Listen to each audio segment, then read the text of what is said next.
Olá, tudo bem com você? Graça e paz. Hoje eu vou continuar a minha meditação no capítulo 12 do Evangelho segundo escreveu Mateus. Eu já meditei do versículo 1 até o versículo 21 e hoje eu vou continuar a partir do versículo 22. Ele diz assim: então lhe trouxeram um endemoniado, cego e mudo, e ele o curou, passando o mudo a falar e a ver. E toda a multidão se admirava e dizia: é este, porventura, o filho de Davi? Mas os fariseus, ouvindo isto, murmuravam: este não expele demônios, senão pelo poder de Belzebu, maioral dos demônios. Jesus, porém, conhecendo-lhes os pensamentos, disse: todo reino dividido contra si mesmo ficará deserto, e toda cidade ou casa dividida contra si mesma não subsistirá. Se Satanás espere a Satanás, dividido está contra si mesmo. Como, pois, subsistirá o seu reino? E se eu expulso demônios por Belzebu, por quem o expulsam vossos filhos? Por isso, eles mesmos serão os vossos juízes. Então, os primeiros versículos, aí, a partir do versículo 22, ele vai falar a respeito de um endemoniado. E esse endemoniado, ele causou uma certa enfermidade nesta pessoa, fazendo com que ela se tornasse cega e também muda. Então ela não podia ver e nem falar. Tudo isso devido a uma enfermidade maligna. E quando trouxeram este homem, possesso por esse espírito imundo, Jesus, ele expeliu este demônio imediatamente. E logo após a saída deste espírito imundo do corpo desta pessoa, ele começou a falar e a ver. Quando isto aconteceu, este milagre, ele chamou a atenção das pessoas que estavam ali próximo a Jesus. A multidão que acompanhavam a Jesus, elas admiraram, elas ficaram maravilhadas diante daquele milagre espantoso. E elas fizeram uma pergunta: diante daquele milagre e diante daquele espanto, a multidão, ela foi unânime no mesmo pensamento: porventura, não é este o filho de Davi? Filho de Davi era um título messiânico para o Messias, prometido para os judeus ou para Israel. Então a multidão chegou a uma conclusão: será que este homem não é o Messias? Porque os profetas da antiga aliança, do Antigo Testamento, elas profetizaram a respeito de Jesus. Isaías foi o profeta messiânico. A maioria dos seus escritos apontavam para Jesus, e ele diz que quando o Messias viesse, ele levaria sobre si as nossas dores e as nossas enfermidades. Ele traria uma restauração física e espiritual para a nação de Israel. Então, quando eles viram aquilo acontecendo, eles perguntaram: não é porventura este o filho de Davi? Ou seja, o Messias prometido para Israel? Mas os fariseus, os religiosos da época, estudantes da Torá, aqueles que faziam parte da maior, vamos dizer, religião ali na época de Jesus, eram os fariseus, eles eram mais numerosos, tinham os zelotes, tinham os saduceus, tinha até os herodianos, aqueles que faziam parte do partido de Herodes. Mas o maior número eram os fariseus. E os fariseus, ouvindo o que a multidão disse, eles disseram, ou eles murmuraram. Murmurar é falar mal contra alguém sem fundamento, sem conhecimento de causa. E eles murmuraram contra Jesus e disseram: olha, ele expele demônios, isso aí que está acontecendo, ele expele demônios por Beelzebu, ou seja, é o príncipe das moscas, o rei das moscas, vamos dizer assim, e ele faz isso com o maioral dos demônios. Eu creio que eles não pensaram para responder isso para a multidão. Creio que eles não foram coerentes na sua resposta, dizendo que Jesus ele estava expulsando aquele demônio a partir do príncipe dos demônios, ou chefe dos demônios. Até porque, se Satanás, Jesus argumenta aqui, Jesus, pode ver que no versículo 25, Jesus, conhecendo o pensamento deles, disse: olha, todo reino dividido contra si mesmo não pode subsistir, ou seja, não pode permanecer de pé. Este reino vai ruir. Uma casa dividida, ela não pode permanecer, ela vai ruir. Então, se Satanás ele expulsa os seus demônios, a partir dele, se Satanás expulsa Satanás, que faz parte do seu reino, são os demônios, este reino já está fadado ao fracasso.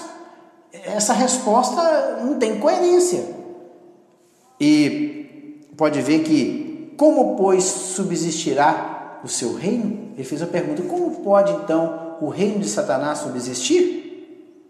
E outra coisa, e se eu expulso demônios por Beelzebu, que é o príncipe dos demônios, por quem expulsaram os vossos filhos? Ou por quem expulsaram os vossos antepassados? Então, Jesus agora faz uma pergunta para eles. Por isto, eles mesmos serão os vossos juízes. Então, vocês podem ver que eles falam algo que não tem coerência e é replicado por Jesus. 28 diz assim: se porém eu expulso demônios pelo Espírito de Deus, é o que faziam os antepassados dos judeus, expulsavam os demônios pelo Espírito de Deus. É lógico, é uma força maior contra uma força menor, que é a força dos demônios. Certamente, então, se eu expulso os demônios pelo Espírito de Deus, certamente é chegado o reino de Deus sobre vós, ou seja, um reino mais poderoso, um reino mais forte, que domina sobre um reino menor. O reino de Deus dominando sobre o reino de Satanás. Porque não seria do interesse de Satanás expulsar os seus demônios de uma pessoa, porque ele estaria dividindo o seu reino. Mas Jesus expulsando os demônios através do Espírito de Deus, aí sim, um reino mais forte, mantendo o controle sobre um reino mais fraco. Ou como pode entrar na casa do valente, como pode alguém entrar na casa de uma pessoa forte, um valente, e roubar-lhe os bens sem primeiro amarrá-lo? E então lhe saqueará a casa. Quem não é por mim é contra mim, e quem comigo não se ajunta, espalha. Por isso vos declaro: todo pecado e blasfêmia serão perdoados aos homens, mas a blasfêmia contra o Espírito não será perdoada. Se alguém proferir alguma palavra contra o Filho, ser-lhe-á perdoado. Mas se alguém falar contra o Espírito Santo, não lhe será perdoado, nem neste mundo, nem no porvir, ou seja, nem no mundo vindouro. Então podem ver aqui que Jesus ainda faz uma outra comparação. Ele diz assim: olha, como alguém pode entrar na casa de um homem forte, de um homem valente, e saquear a sua casa sem primeiro entrar na casa deste homem forte, amarrar este homem, deixar ele imobilizado? Aí sim, depois que ele tiver sido imobilizado, amarrado, é que a casa deste homem pode ser o quê? Saqueada. Caso contrário, será impossível. E este homem que vai amarrar este valente ou este forte tem que ser muito mais forte do que este. Então, se Jesus estava expulsando demônios através do Espírito de Deus, este reino que agora era chegado tinha um poderio muito superior àquele dali, que era o reino de Satanás. E Jesus, olha, aquele que não é por mim, aquele que não é contra mim, e quem comigo não se ajunta, espalha. Ou seja, quem não está do meu lado, quem não estiver ao meu favor, automaticamente é contra mim. E quem não ajunta comigo, com certeza vai espalhar. Não existe meio termo. Com Jesus não existe estar em cima do muro. Ou você está com ele, ou você não está. Não existe meio termo. Opinião dividida. Não. Ou é de Jesus, ou é do inimigo. Ou você está do lado do inimigo, ou você está do lado de Jesus. Neste caso aqui, Jesus, naquele momento, com certeza, os fariseus entenderam que quando Jesus falou assim, olha, aquele que não é por mim é contra mim. Então, automaticamente, Jesus falou, olha, vocês, fariseus, não estão do meu lado. Vocês não estão juntando do meu lado. Então, aquele que não é por mim é contra mim. Então, vocês estão contra a minha pessoa. E se vocês não estão ajudando a juntar, vocês estão ajudando o quê? A espalhar. Então, vocês não estão do meu lado. E ele diz ainda mais. Olha aqui. 31. Por isso vos declaro todo pecado de blasfêmia ou de difamação. Difamar é divulgar má fama de uma pessoa. Ou seja, os fariseus estavam divulgando a fama de Jesus, mas no sentido negativo. Estavam divulgando a má fama da pessoa do Senhor Jesus e atribuindo aquilo que Jesus estava fazendo como se fosse obra do próprio Satanás. Este pecado não seria perdoado. É atribuir algo que Deus faz, atribuir esta obra que Deus está fazendo como se fosse do inimigo, do diabo. É isso que os fariseus estavam fazendo, atribuindo algo que Deus estava fazendo. Expulsar demônios era uma obra do Espírito Santo, mas eles estavam atribuindo esta obra como se for a obra de Satanás. Então, isto é um pecado de blasfêmia ou difamação. Eles difamaram abertamente contra o Espírito Santo de Deus. Por que ele disse que ao Filho seria perdoado, a Deus seria perdoado, ao Pai, mas o Espírito Santo não? Por quê? O Pai, antiga aliança, o Filho agora dando início à nova aliança, o Espírito Santo, ele daria continuidade à obra aqui na terra, como ele está dando continuidade até os dias de hoje. Ele está preparando a igreja para apresentar ao noivo Jesus Cristo. Por quê? Porque Jesus dizia, se eu não for, o Consolador não virá, mas se eu for, ele virá. O Consolador é quem? É o Espírito Santo, é aquele que nos convence do nosso pecado, da justiça e do juízo de Deus. É esse trabalho que o Espírito Santo faz. Por isso, se eu não reconheço aquilo que o Espírito Santo faz em minha vida, não adianta. Jamais eu vou entrar no reino dos céus. Por isso que o pecado de atribuir algo que o Espírito Santo está fazendo ao diabo é um pecado que não tem perdão, porque a pessoa está pisando claramente, abertamente, deliberadamente naquilo que Deus faz. Por isso que você olha, não será perdoado nem neste mundo e nem naquele que está por vir. E o impressionante é que no versículo 33, ele vai falar sobre a árvore e seus frutos. Ou seja, como é que eu conheço uma árvore? Experimentando do seu fruto, conhecendo o seu fruto. É assim que eu conheço uma árvore. Olha, ou fazei a árvore boa e o seu fruto bom, ou a árvore má e o seu fruto mau, porque pelo fruto se conhece a árvore. Raça de víboras, como podeis falar coisas boas sendo maus? Porque a boca fala do que o coração está cheio, ou está cheio o coração. O homem bom tira do seu tesouro coisas boas, mas o homem mau do mau tesouro tira coisas más. Digo-vos que de toda palavra frívola que proferirem os homens, dela darão conta no dia do juízo. porque pelas tuas palavras frívola que proferirem os homens, dela darão conta no dia do juízo. Inclusive, ratificando aqui, toda palavra frívola está no singular. Toda palavra inútil, toda palavra vazia que as pessoas proferirem aos homens, nós daremos conta no dia do juízo. Então, Jesus aqui, nessa mesma sequência, ele falou assim, olha, como é que eu conheço uma árvore então? Eu conheço uma árvore através do quê? Dos seus frutos. Olhando somente a aparência, a ramagem, as folhas, é difícil saber se o fruto daquela árvore é bom ou não, ele é comestível ou não. Agora sim, quando eu experimento o fruto, quando eu conheço o fruto daquela árvore, aí sim, eu sei se ela é boa ou não. Então, e ele diz assim, olha, raça de víboras, como podeis falar coisas boas sendo maus? Aqui Jesus estava direcionando a sua palavra justamente para quem? Para os fariseus. Vocês são raça de cobras, traiçoeiras, que atacam a pessoa traiçoeiramente. Vocês agem desta forma, vocês me seguem no intuito de achar alguma coisa com que me acusar. Vocês procuram, e quando vocês procuram e não encontram, vocês difamam abertamente, sem coerência nenhuma, com relação àquilo que vocês estão me julgando, ou difamando a minha pessoa, ou blasfemando da minha pessoa.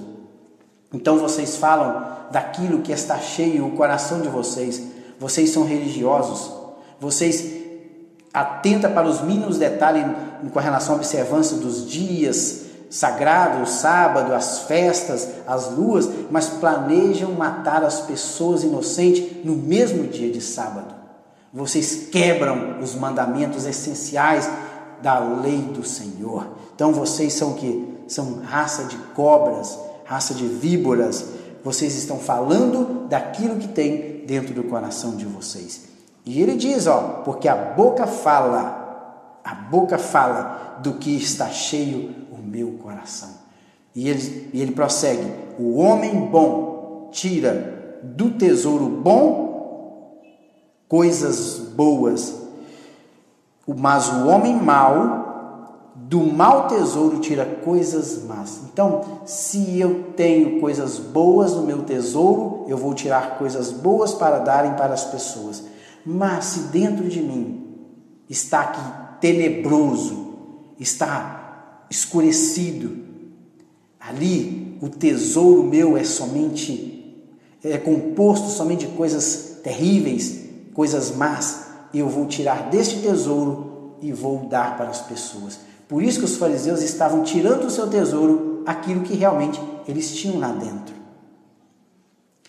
E ele diz, digo-vos que de toda palavra frívola, ou palavra fútil, que os homens vão proferir, aquilo que nós falamos no dia do juízo, nós vamos dar contas a Deus, porque pelas palavras, pelas nossas palavras, é que nós seremos justificados, e pelas nossas palavras nós seremos condenados. É por aquilo que nós falamos, porque quando nós falamos, nós colocamos para fora aquilo que está dentro do nosso coração.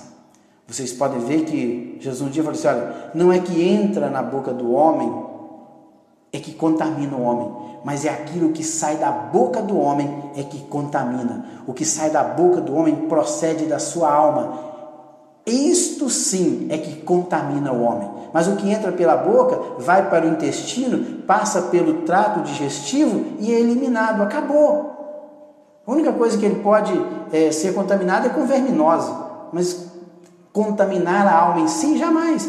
Mas agora, aquilo que nós falamos, abrimos as nossas bocas e falamos, isto sim é que contamina a nossa alma. Porque quando nós falamos, nós demonstramos aquilo que realmente nós somos de fato.